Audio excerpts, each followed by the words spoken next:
જૂનાગઢમાં મૃગીકુંડમાં કીર્તિ પટેલે કરેલા સ્નાનનો વિવાદ વધુ વકર્યો છે। કીર્તિ પટેલે વધુ એક વિડીયો વાયરલ કરી ઇન્દ્રભારતી બાપુ પર ગંભીર આરોપ લગાવ્યા છે। ઇન્દ્રભારતી બાપુની શિષ્ય નથી એટલે મને બહાર કઢાય છે અને મૃગીકુંડમાં અનેક મહિલાઓ નાઇટ ડ્રેસ પહેરીને સ્નાન કરતી હોવાનું પણ આ વિડીયોમાં તેને જણાવ્યું છે। ભવનાથમાં પોલિટિક્સ ચાલતું હોવાનો કીર્તિ પટેલે દાવો કર્યો છે। નવો વિડીયો બનાવ્યો છે, ઇન્દ્રભારતી બાપુ સામેનો આ વિડીયો બનાવ્યો છે અને આમાં પોલિટિક્સ ચાલતું હોય તેવો પણ આ વિડીયોમાં તેને દાવો કર્યો છે। ઇન્દ્રભારતી બાપુ પોતાના શિષ્યોને વીઆઈપી એન્ટ્રી આપતા હોવાનો આરોપ લગાવ્યો છે। ઇન્દ્રભારતી બાપુએ ઘણા પાપ કર્યા હોવાનો પણ કીર્તિ પટેલે આરોપ લગાવ્યો છે।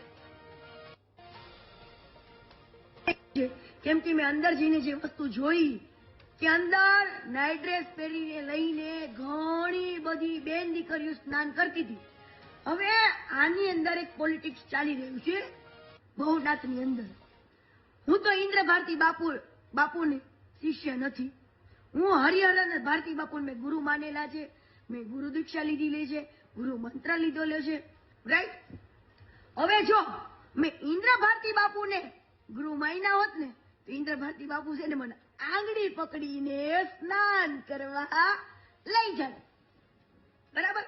ઇન્દ્રભારતી બાપુના જેટલા શિષ્ય છે ને એને ઇન્દ્રભારતી બાપુ છે ને વીઆઈપી એન્ટ્રી આપે। વીઆઈપી શું?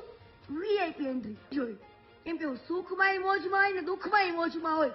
ઇન્દ્રભારતી બાપુને ખબર હતી નહીં અને એ તું તારી વાય ભારતી કાઢી નાખજે, કેમ કે મારે ભારતી બાપુનું નામ લેવું પડે ને એવા મહાપુરુષનું, તો મને શરમ આવે છે કેમ કે તારી વાય નામ સૂટ નથી કરતું। વાલા તું છે તારું બીજું નામ ચેન્જ કરી નાખજે, ગુંડા।